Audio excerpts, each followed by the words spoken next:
Shabbat Shalom and welcome to Israel Update. A lot's been going on. We say that every week because it kind of feels like it's never ending. But there's been a lot of tension surrounding the Middle East. There's been a lot of tension, supposedly, from all accounts between President Trump and Prime Minister Bibi Netanyahu.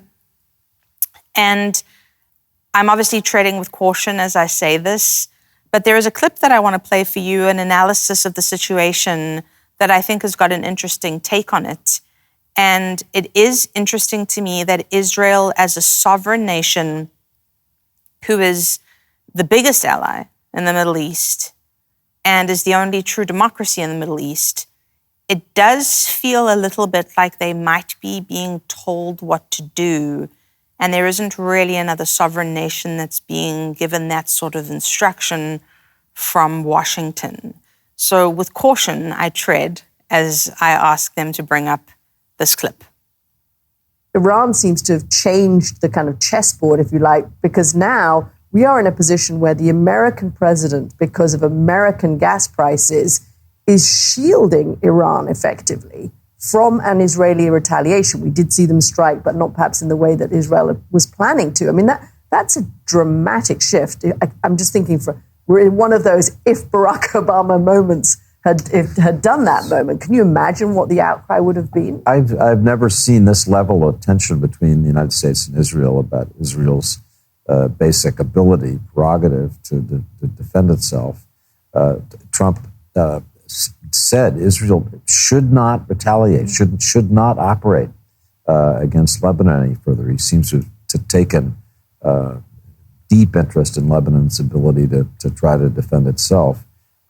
So we are in this situation where the ability of the American president to control Iran and the IRGC obviously limited to close to zero, but also the ability to control our closest ally, Israel, also limited. So I think it's a period adding to the frustration we see in Donald Trump's face in every interview, certainly in the one we're going to talk about with NBC's Kristen Welker. He's a man who's under enormous pressure right now. The reason that I find this interesting is because, yes, of course, it's clear that President Trump is under a lot of pressure, but I think there's so much complexity surrounding the geopolitical situation of the Middle East. And the point that I keep making on every broadcast, and it's the song I will continue to sing, is that it is impossible to negotiate with a regime that does not value democracy.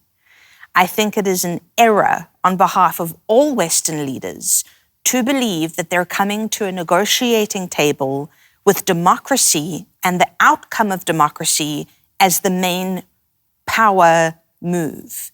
To the Iranian regime, democracy is nothing but a paper tiger. This is not a regime that values democracy. They are theocratic in nature, and they believe completely in the necessity, not just a desire, but the necessity of an Islamic caliphate. And it's very easy for us in the West to become distracted. You know, it is frustrating having high gas prices. It is. I live in California, and because I kind of live in the hood, I'm doing well with my Costco at $5.49 a gallon, and that is, painful compared. I remember when I was living in Nashville a couple of years back, and I was paying $1.41 at my Costco for gas there. So yes, Americans are feeling the crunch, but I think one of the ways that the Islamic regime has managed to control people for decades now is that when we start feeling that kind of crunch, we get really frustrated, and that becomes the top priority. But at the end of the day, it's not going to matter how high the gas prices go if varying leaders that believe extremely in Islam, like Zohran Mamdani, start to control cities all over America. They're going to end up opening the door wide open. And instead of worrying about, wow, I understand that I understand that I'm probably putting my foot into the fire here, but I'm going to say it anyway. Instead of people that are genuinely coming to America to try and find a better life, who contribute by working minimum wage jobs and who come here trying to make a better life for their families, who are not criminals, who come here and try and work.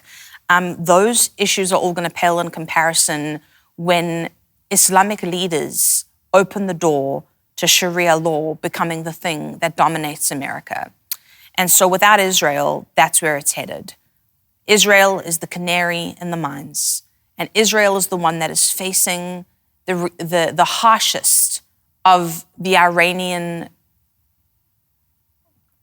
thought and narrative and, warfare. They're the ones facing it on a daily basis. And so I would urge caution to Christians watching. We would be making an error, I believe, to think that democracy is what will be the winning side here. What we need is a revolution. We need a revival. And we need people in leadership to understand the dangers of theocratic ideology when it's rooted in extremist Islam. And with all of that, I treaded as carefully as I could, knowing that I could have put my feet directly into the fire. But as Christians, our responsibility before God is to stand with Israel. And I will keep saying that until the last moment I draw breath upon this earth. We are the watchmen on the walls. And I can guarantee you, if Kim was alive and here right now, we would be in Israel reporting to you from there as bombs are falling. That's where we would be. And so we continue to stand, we continue to support. And now that I have stepped forth into the fire by saying things that are definitely going to make some people angry, let's go to Doobie now and hear what it is that he has to say this week. Shalom warriors, Shalom Israel partners, and welcome to our weekly report. Today is a Wednesday. We're recording a little bit in advance because of the events, and also we need some time for editing.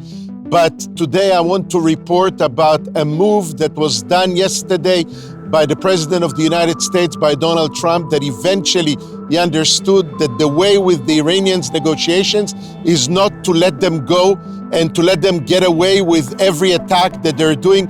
They have been using one of their attack drones to actually hit an American helicopter, one of the most advanced American attack helicopters in the world.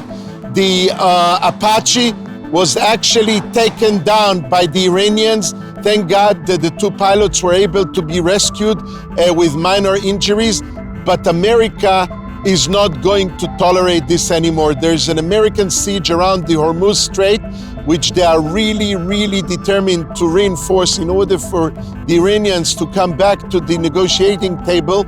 And therefore, America said, we're not going to tolerate this anymore. We're not going to let it be as is. We're not going to let the Iranians take down our planes, our pilots, without any retaliation from the American side. And yesterday, Donald Trump decided that he's going to hit the Iranians and he's going to destroy their aerial defense systems in that area, and is going to retaliate for what they've done to the Americans. Until now, there have been some minor clashes in between the Americans and the Iranians around the Straits of Hormuz without a lot of escalation. But I think that after Israel was retaliating against the Iranian missiles that came on to Israel at last week, I'm talking about the beginning of this week, America probably saw that that's the only way to deal with Iran, because after Israel retaliated in Iran, the Iranians probably crawled back into the table demanding and asking for a ceasefire, and Donald Trump forced it over the Israelis. So I think that now he understood and he realized that the only way is to deal with them is to show strength, determination, resilience, and power. Power and force will be answered with more power and force, and most likely this is the right way to deal with them and to bring them back to a place where they're going to accept the terms of the Americans. You have to know one thing, with Iran, things are not simple, things are not easy. I'm not underestimating them. Listen, for the last 4 decades, this terror regime was concentrating in over 90% of the national budget to build up military capacities, to build up their army. They never took care of their own people, because listen, for the for the last year or so, ever since, the war between Israel and Iran and between America and Iran, we've been hitting their aerial defense systems. We've been hitting the radars, early detection camps, bases, missiles, and they still have a lot of these remaining. How many they have, we don't even know. Dozens, maybe hundreds of facilities where they can monitor the activities of the Israeli and the American army. Israel, just this week, we hit multiple places where they have air defense systems. America yesterday hit dozens of places where they have air defense systems, radars, and they can still detect our helicopters. They can still hit us. They can still retaliate, and they can still speak as if they are the victorious. It means that for years and years and decades of petrol dollars, all this money went to build an army of terror. That's something that has to be dismantled.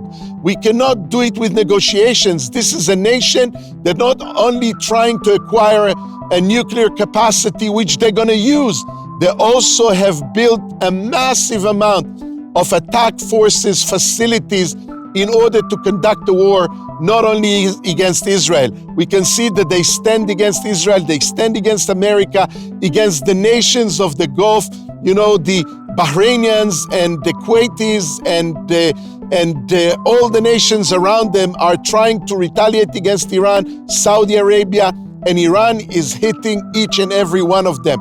It means that they have hundreds and maybe hundreds of thousands attack vessels that they can use in a war that needs to be taken down. Because as long as they're going to have these capacities, this evil regime will continue to use them.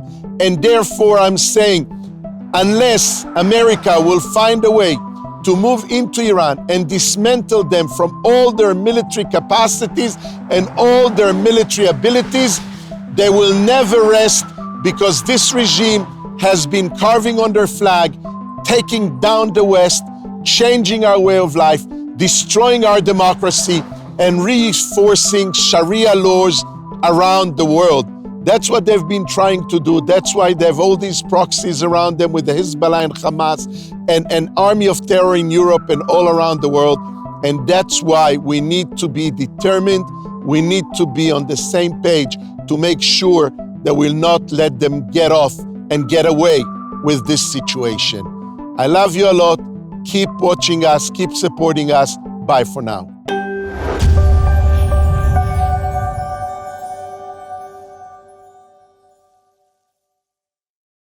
Hello, friends. I'm Donna Clement Petrushka, and I am honored to invite you to something truly extraordinary, the Kim Clement Prophecy Vault. Now you can gain unprecedented access to my father's entire digitized video archive. Every prophetic moment, every powerful teaching, every anointed worship session is now available to you in the Prophecy Vault. Plus, I'm excited to share that my dad's special School of the Prophets teachings are included, offering you deep, transformative lessons on hearing God's voice and understanding His revelations. Your partnership is crucial. Not only will you gain access to these incredible resources, but you'll also help us continue the vital work of preserving, digitizing, and adding new Kim Clement material to the archives. I'm inviting you to step into the Kim Clement Prophecy Vault. Let's embark on this journey of revelation together, and I can't wait to see you inside.